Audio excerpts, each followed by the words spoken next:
Hello friends, welcome back to the my new video guys and my YouTube channel guys. Today friend we are going to talk about guys eyes protection mode guys. How can we enable in Redmi phone?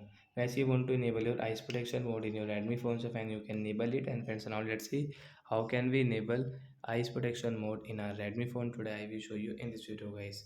So before starting video friend, first of all go and subscribe the channel guys, click the bell icon, like the video. So first of all open your phone setting to enable your eyes protection mode. Then guys scroll it friends, you can see guys this type of setting.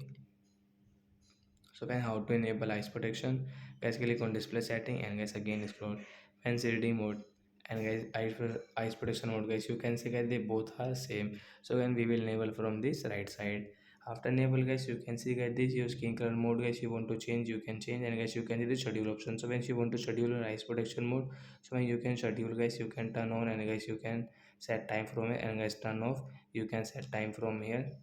So like that guys you can use it if you want. So we will enable from this right side, and guys schedule option guys we will off it. So after enable eyes protection guys, how can you use? So guys when you operate phone at night, so guys, you should enable your eyes protection mode, then guys you can use your phone easily. So like that guys, thanks for watching the video guys, bye.